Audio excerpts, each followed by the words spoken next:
Hindi lahat ng intersection ay may traffic light, stop sign, o malinaw na tanawin. May mga kanto na natatakpan ng pader, nakaparadang sasakyan, puno, tindahan, o malaking truck.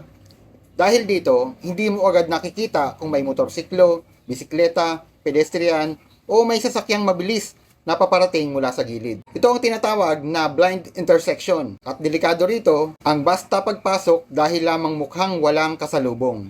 Narito ang top 5 na tamang paraan sa paglapit sa blind intersection. Number 5, kilalanin agad na limitado ang iyong visibility.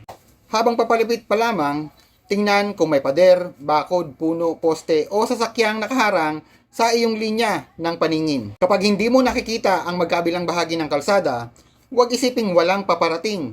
Ang tamang mindset ay may maaring lumabas anumang oras. Kapag limitado ang nakikita, dapat bawasan din ang bilis at dagdagan ang pag-iingat. Number 4, magminor bago makarating sa mismong kanto. Huwag hintayin nasa bungad ka na ng intersection bago pormeno. Magbawas ng bilis habang may sapat pang distansya. Sa ganitong paraan, hindi mabibigla ang sasakyang nasa likuran o mas kontrolado mo ang paglapit. Ihanda rin ang paa sa brake pero huwag naman biglang huminto kung walang dahilan at maaari ka ring mabangga mula sa likuran. Ang mahalaga ay handa kang huminto kapag may biglang lumitaw. Number 3, tumingin sa magkabilang direksyon ng higit sa isang beses. Huwag isang mabilis na sulyap lamang. Tumingin sa kaliwa, kanan at muli sa direksyon na may mas mabilis na daloy na sasakyan. Habang gumagalaw ka ng kaunti, nagbabago rin ang nakikita mong bahagi ng kalsada. Bantayan din ang pedestrian, bisikleta, motorsiklo, at batang maaring lumabas mula sa likod ng nakaparadang sasakyan.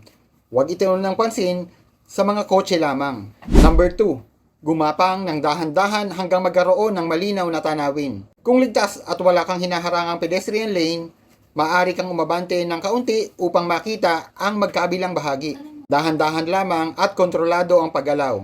Huwag biglang isulong ang buong sasakyan sa intersection.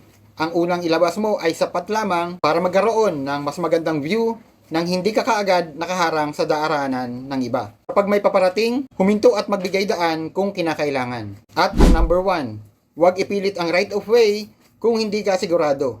Kahit sa tingin mo ay ikaw ang unang dumating o ikaw ang dapat mauna, huwag pumasok kung hindi malinaw na ligtas. Maaring hindi ka nakikita ng kabilang driver dahil pareho kayong may harang sa paningin. Kapag may duda, maghintay ng ilang segundo. Mas mabuting mawalan ng kaunting oras kaysa mawalan ng sapat na distansya para umiwas. Tandaan, ang right of way ay hindi garantiya na iiwas ang ibang sasakyan sa iyo. Mga ka-driver, sa blind intersection, ang pinakamahalagang kasanayan ay hindi bilis, kundi pasensya at observation. Kilalanin ang limitadong visibility, magminor ng maaga, tumingin ng paulit-ulit, gumapang ng kontrolado, at huwag ipilit ang pagpasok kapag hindi ka sigurado. Kapag hindi mo nakikita kung ano ang paparating, huwag mong hayaang bilis ang magdesisyon para sa iyo.